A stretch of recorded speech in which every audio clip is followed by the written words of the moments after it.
In this video, we will discuss about this FAS-DNR response to human primary T cells. So far they have tested this FAS-DNR on different kind of T cells, but here they are able to check. They check the FAS-DNR response on the human primary T cells. That is, they get the T cells from the donors, PBMC cells.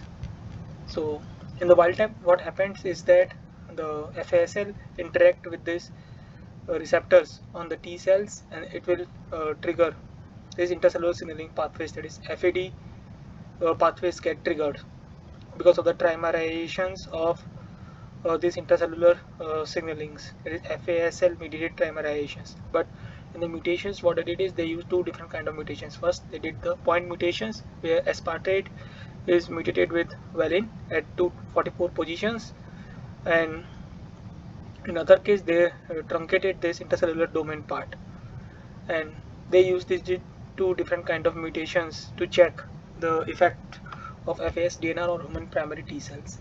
This is their experimental overview. So first they took out the T cells from the patients and then stimulated them with anti-CD8 and anti-CD3, and then transduce the empty vector or human FAS-DNR construct, that is D244V, or the intercellular domain truncated. And after that, this at 10th day, they are able to stimulate the T cells with FASL ligand, and the results are shown in this panel C of the flow cytometry of the apoptotic signals through annexin V and PI positive cells.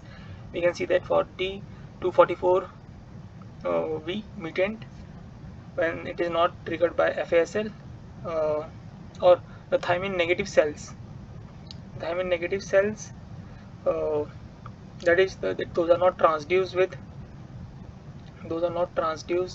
with this construct, has the 7.07% apoptotic, and even with and these are top rows is without FASL stimulations, and with FASL stimulations we can see that the number is almost same, around 6.43, and where it is transduced with this construct, that is thymine positive cells, here we can see that it's around 9.9% without stimulations, and 7.95%, 9.9% without stimulation with FASL, and 7.9% with stimulations. And similar results they have seen where intercellular domain is truncated, that is without FASL, and without thymine positive cells it is around 5.38, and with FASL trigger it's around 6.74, and in the case where intercellular domain is truncated, and for the thymine positive cells it's around 8.36 without FASL, and with FASL 7.91. so we can see that there is not much difference can be seen in this FAS-DNR construct positive cells with and without FASL ligand. But when they check it for this empty construct, though the results is not clear in this panel C, in the panel D we can see that there is a dose dependent decrease in the apoptotic of the live cells.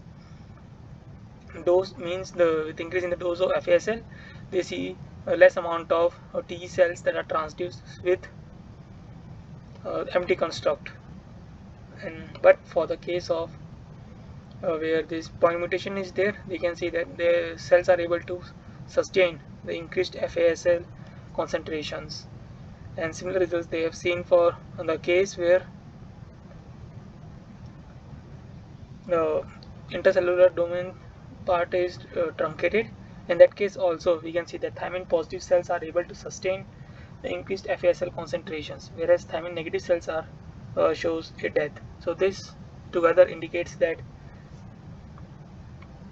the FASL DNR construct also performed as per expectations in the human primary T cells.